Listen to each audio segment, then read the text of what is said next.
তৃণমূলের বিধায়ক সুশান্ত মাহাতোকে মিথ্যাবাদী ও গদ্দার বলে অভিহিত করলেন কর্মী সমাজের মূল মান্তা অজিত প্রসাদ মাহাতো। প্রসঙ্গত, গত বুধবার কর্মী সমাজের ডাকা পুলিশি সন্ত্রাসের বিরুদ্ধে যে সভার ডাক দেওয়া হয়েছিল, সেই সভার মঞ্চ থেকে বক্তব্য রাখতে গিয়ে কর্মী সমাজের মূল মান্তা অজিত প্রসাদ মাহাতো বাঘমুন্ডির বিধায়ক সুশান্ত মাহাতোর পাশাপাশি তৃণমূল নেতাদের বিরুদ্ধে তীব্র ক্ষোভ প্রকাশ করেন। তার কথায়, জিউদারু গ্রামে পুলিশের অত্যাচারের পর তৃণমূলের কোন নেতাকে ওই গ্রামের মানুষের পাশে দাঁড়ায়নি, অথচ সুশান্ত মাহাতো মালা মাহাতোর পরিবারের পাশে আছেন। সেই মালার মাকে আশ্বাস দেওয়ার পরও তিনি সেই কথা রাখেননি। অজিত এও বলেন যে সুশান্ত নিজের প্রচার পাওয়ার জন্য মালার মাকে বলেছিল মালার মা যাতে সকলের নিকট বলে দেন যে সুশান্ত মাহাতো তাদের পরিবারের পাশে দাঁড়িয়েছেন, অথচ বাস্তবে তিনি কোনো সহযোগিতা করেননি।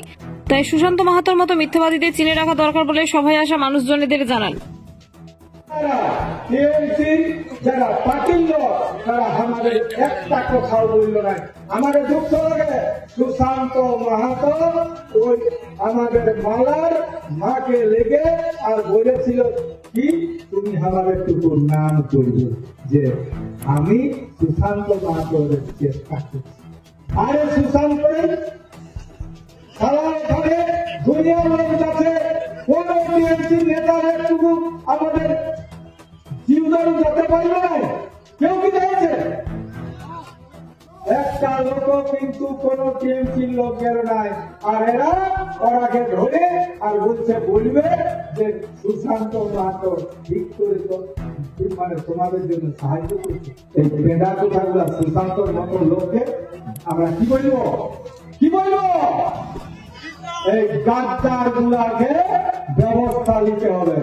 আর একটা কথা বলছি, যে বিজেপিরা আজকে বিরোধী দলে আছে, বিজেপির আজকে এখানে বিরোধী আছে বিজেপি, কোন বিজেপির কর্মী নেতারা একটা আওয়াজ তুলে নাই। কোন বিজেপির নেতারা কর্মীদের উপর অত্যাচার করল।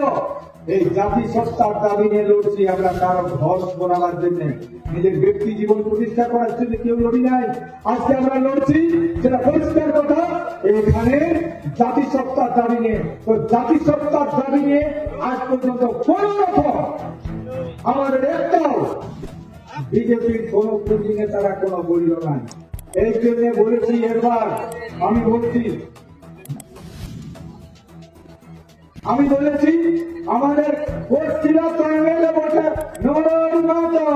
ওর ঘরে বসে কথা সেরা নিয়ে ঘর বসে, হেরে ভাই তুই তো আমার ক্লাসমেট বলবি, তুই একটু দেখা করতে পারিস নাই, তোদের চিন্তা বাপুটা সম্পত্তি না কবলা দলিল হয়ে গেছে যে তোরা থাকিয়েই যাবি ছেড়ে এটা তোদের কাল কেন পরশু দিন লুটে নিলে তোদের ক্যান্ডিডেট নাও করতে পারে। কিন্তু একটু ভুল হয়ে নাই, আমার জাতির জন্য জাতিসত্তার জন্য আমি যাই ওদের ঘর, কিন্তু কুটুমদের ঘর চিহ্ন নাই। এই জন্য বলছি, বিজেপির বড় নেতা নেতৃত্ব জ্যোতির্ময় তো ঘুমা, জ্যোতির্ময় তো কোথাও যেতে পারল না।